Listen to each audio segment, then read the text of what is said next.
اور حضرت عثمان غنی رضی اللہ تعالیٰ عنہ یہ نبی کریم صلی اللہ علیہ وسلم کے صحابی ہیں۔ اب اگر ان کے اندر کوئی اور صفت نہ بھی ہو،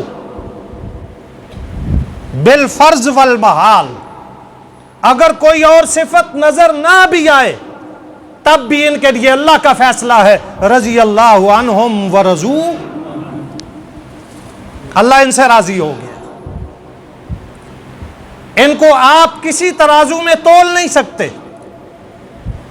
کہ ہم ان کی زندگی کا سر نو جائزہ لیں گے، ہم ان کو اپنے کسی کسوٹی میں، کسی پیمانے میں، تاریخ کے کسی ترازو میں تولنے کی کوشش کریں گے، اب نہیں ہو سکتا، اس لیے کہ ان کے لیے اللہ کا فیصلہ آ گیا ہے، لقد رضی اللہ عن المؤمنین، اللہ ان سے راضی ہو گیا۔ جب اللہ درمیان میں آ گیا تو پھر اب بندہ ان پر کوئی بات نہیں کر سکتا۔ سب سے بڑی صفت یہ صحابی رسول ہے، اور نبی کریم صلی اللہ تعالی علیہ وسلم کے جتنے بھی صحابہ ہیں ان کی سب سے بڑی صفت یہ ہے، صحبت پیغمبر، صحابی رسول ہونا۔ پھر یہ اللہ کا انتخاب ہے۔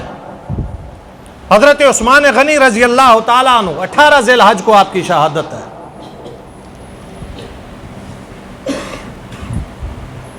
حضرت عثمان غنی رضی اللہ تعالیٰ عنہ یہ وہ ہستی ہیں، نبی کریم صلی اللہ علیہ وسلم کے وہ ممتاز صحابی ہیں کہ جن کو نبی کریم صلی اللہ علیہ وسلم نے ایک بار نہیں بار بار اپنے سامنے دنیا میں جنت کی بشارت دی ہے۔ سبحان اللہ۔ ایک بار نہیں، ہم سارے مل کر کے ساری زندگی سجدے میں پڑے رہے، ہمارا کیا فیصلہ ہوگا کسی کو کچھ پتہ نہیں ہے۔ عثمان غنی کی عظمت یہ ہے کہ بار بار لسان نبوت سے جنت کی بشارت مل رہی ہے تو حضرت عثمان کو مل رہی ہے۔ سبحان اللہ۔ مسلمان سارے مدینہ المنورہ کی طرف ہجرت کر کے تشریف لے گئے۔ پانی کی کمی ہے، میں ساتھ ساتھ کچھ جملے عرض کروں گا۔ پانی نہیں ہے جی، پینے کا پانی نہیں ہے، پینے کے لیے پانی نہ ہو تو کتنی تکلیف ہوتی ہے۔ ایک کنواں تھا میٹھے پانی کا ایک یہودی کا، اور یہودی پانی بیچتا تھا۔ یہودی ہمیشہ پانی بیچتا ہے، یہودی پانی بیچتا تھا اور مہنگے داموں، اور مسلمانوں کے ساتھ تو وہ اور زیادتی کرتا تھا۔ نبی کریم صلی اللہ تعالی علیہ وسلم اس حوالے سے پریشان تھے۔ صحابہ اکرام ہجرت کر کے مدینہ آ رہے ہیں، پانی میسر نہیں ہے، زندگی کی بنیادی ضرورت ہے۔ نبی کریم صلی اللہ علیہ وسلم نے ارشاد فرمایا کہ جو شخص، وہ بیر روما اس کا نام تھا، بیر روما اب بھی ہے، حضرت عثمان غنی رضی اللہ تعالیٰ عنہ کا خریدا ہوا وہ کنواں اب بھی مدینہ میں ہے، اب بھی لوگ پانی پیتے ہیں۔ آپ صلی اللہ علیہ وسلم نے ارشاد فرمایا کہ جو شخص بیر روما کو خرید کر مسلمانوں کے لیے وقف کرے گا، میں محمد مصطفیٰ اسے جنت کی بشارت دیتا ہوں۔ حضرت عثمان غنی گھر سے نکلے، جا کر کے یہودی سے سودا کیا، سودا کر کے آ کے نبی کریم صلی اللہ علیہ وسلم سے عرض کرنے لگے، اللہ کے رسول صلی اللہ علیہ وسلم، میں نے یہودی سے کنواں خرید لیا ہے، مسلمانوں کے لیے وقف کر دیا۔ سبحان اللہ۔ آپ صلی اللہ علیہ وسلم نے پانی کا انتظام کرنے پر جنت کی بشارت دی ہے۔ میں جملہ عرض کرنے لگا ہوں، اب بھی کہیں پر پانی کی تنگی ہو، کمی ہو، کوئی شخص اب بھی اگر پانی کا انتظام کرتا ہے لوگوں کی پیاس بجھانے کے لیے، بھوک مٹانے کے لیے، تاکہ ان کا نظام زندگی چلتا رہے، اللہ کی ذات سے امید ہے اللہ اس عمل کے بدلے میں اس بندے کو جنت کا پانی پلائیں گے۔ سبحان اللہ۔ سبحان اللہ۔ اب بھی آپ صلی اللہ علیہ وسلم نے ارشاد فرمایا جس نے بیر روما خرید کر کے مسلمانوں کے لیے وقف کیا اسے جنت ہے۔ حضرت عثمان غنی نے خریدا، جنت کی بشارت مل گئی۔ دوسرا موقع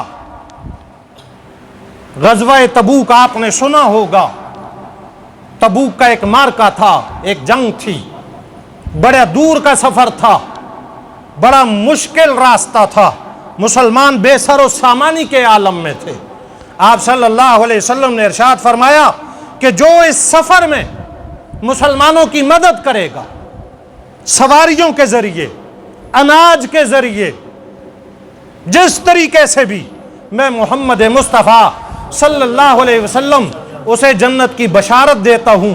حضرت عثمان غنی نے پھر آپ صلی اللہ علیہ وسلم کے لیے اس سفر اور اس راستے میں تعاون کے لیے اونٹ بھی پیش کر دیے تھے، گھوڑے بھی پیش کر دیے تھے، 1000 اشرفیاں بھی پیش کر دی۔ سبحان اللہ، سبحان اللہ۔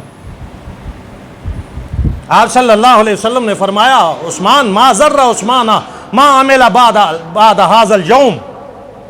نبی کریم صلی اللہ علیہ وسلم ان اشرفیوں کو اپنے ہاتھوں پہ الٹ پلٹ کر رہے تھے، اور آپ صلی اللہ علیہ وسلم فرما رہے تھے عثمان غنی اگر اس کے بعد تو کوئی اور کام نہ بھی کرے نا، تیرا یہ عمل تجھے اب کبھی نقصان نہیں پہنچا سکتا، خدا بھی راضی ہے، محمد مصطفیٰ بھی راضی ہے۔ سبحان اللہ۔ اس سے سخاوت کا پتہ چلتا ہے، سخاوت کا پتہ چلتا ہے کہ جو بندہ راہ خدا میں مال لگاتا ہے، لوگوں کے کام آتا ہے، پھر اللہ کی طرف سے انعام آتے ہیں۔ ہم اپنے پیسوں پر، اپنی دولت پر اگر بیٹھ جائیں، انہیں نہ نکالیں، بخل کریں، کنجوسی کریں، تو ہمارے لیے تو فرشتے بھی بد دعا کریں گے۔ نبی کریم صلی اللہ علیہ وسلم نے ارشاد فرمایا کہ جب لوگ صبح اٹھتے ہیں وہ آسمان سے 2 فرشتے نازل ہوتے ہیں۔ ایک فرشتہ کہہ رہا ہوتا ہے اللہم آتی منفقا خلفا، اے اللہ جو تیری راہ میں خرچ کرنے والا ہے اس کے مال میں اضافہ بھی فرما، اس کے مال کو باقی بھی رکھ۔ سبحان اللہ۔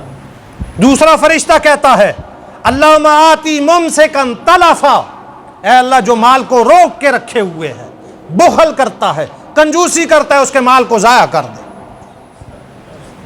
تو حضرت عثمان غنی کا یہ عمل ہمیں سخاوت کا درس دیتا ہے۔